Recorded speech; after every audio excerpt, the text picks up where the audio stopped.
How to fix a verification code or OTP not received problem in my BSNL Airtel thanks my idea recharge। तो दोस्तों आज के इस video में मैं आपको बताऊंगा कि कैसे आप अपने यदि आप माई BSNL चलाते हैं या फिर एयरटेल थैंक्स या फिर कह लीजिए माई आइडिया रिचार्ज या फिर जो भी एप्लीकेशन इस्तेमाल करते हैं लेकिन आपको वेरिफिकेशन कोड और OTP रिसीव नहीं होता है। जब हम अकाउंट क्रिएट करते हैं, ज़्यादातर अकाउंट क्रिएट करने पर हमें ये प्रॉब्लम आता है, ठीक है, या फिर कह लीजिए आपको OTP भी नहीं आ रहा है, ठीक है। तो कैसे आप इसे फिक्स कर सकते हैं इस वीडियो में मैं आपको बताऊँगा। वीडियो के साथ बने रहिए, साथ ही साथ एक लाइक अभी कर दीजिए, चैनल को भी सब्सक्राइब कीजिएगा।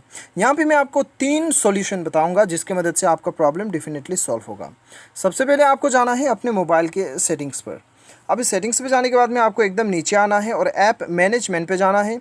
हो सकता है कि आपके मोबाइल में आपको इंस्टॉल्ड ऐप्स के नाम से शो करे या फिर ऐप्स के नाम से शो करे। बेसिकली आपको एप्लीकेशन पे आना है। उसके बाद दोस्तों आपको यहाँ पे सबसे पहले तो ऑल एप्लीकेशन सेलेक्ट कर लेना है या फिर सिस्टम एप्लीकेशन।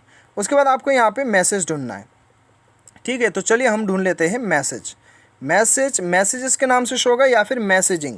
उसके ऊपर क्लिक करना है और यहाँ पे आपको जाना है परमिशन पे जाने के बाद में आपको यहाँ पे जो ये SMS दिखाई दे रहा है और जो ये आपको ये फ़ोन दिखाई दे रहा है, जो ये आपको स्टोरेज दिखाई दे रहा है, ये 3 को आपको ऑन रखना है। You have to enable this. उसके बाद आपको बैक जाना है और हमें बैक जाने के बाद में SMS खोल लेना है।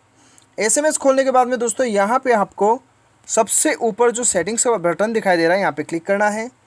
उसके बाद में दोस्तों आपको यहाँ पे जाना है एंटी हैरेसमेंट पर। यहाँ पे दोस्तों आपको ब्लॉक मैसेजेस पे क्लिक करना है और यहाँ पे आपको दोस्तों ब्लॉक मैसेजेस फ्रॉम अननोन जो दिखाई दे रहा है, ध्यान रहे कि ये आपका ऑन ना हो, ठीक है। यदि आपका ये ऑन रहेगा तो आपको जो है SMS बिल्कुल भी रिसीव्ड नहीं होगा।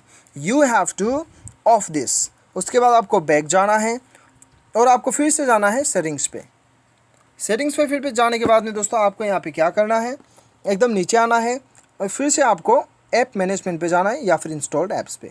उसके बाद दोस्तों यहाँ पे आपको कुछ देर वेट करना है और यहाँ पे अभी हमें ढूंढना है वो एप्लीकेशन जिस ऐप पे हमें जो है SMS वेरिफिकेशन कोड या फिर कह लीजिए OTP रिसीव नहीं हो रहा है। तो दोस्तों यहाँ पे देखिए, मैं आपको आपका जो भी एप्लीकेशन में आपको रिसीव नहीं हो रहा है वो एप्लीकेशन यहाँ पे खोल लीजिएगा। मेरा जिसके मैं यहाँ पे एग्जांपल के लिए माई BSNL खोल लेता हूँ और आपको स्टोरेज पे जाना है, स्टोरेज यूसेज पे क्लियर डाटा कर दीजिएगा। उसके बाद बैक चले जाइए और यहाँ पे आपको परमिशन पे जाना है। ये सारा परमिशन आपको अलाउ कर देना है, ठीक है, स्पेशली फ़ोन, स्टोरेज, SMS। उसके बाद आपको बैक जाना है और अपना मोबाइल को एक बार रीस्टार्ट कर लीजिए और जिस ऐप में आपको प्रॉब्लम आ रहा है वो ऐप खोल के अकाउंट क्रिएट कीजिए, आपको OTP मिल जाएगा। उम्मीद करता हूँ आपको वीडियो पसंद आया होगा। Thanks for watching.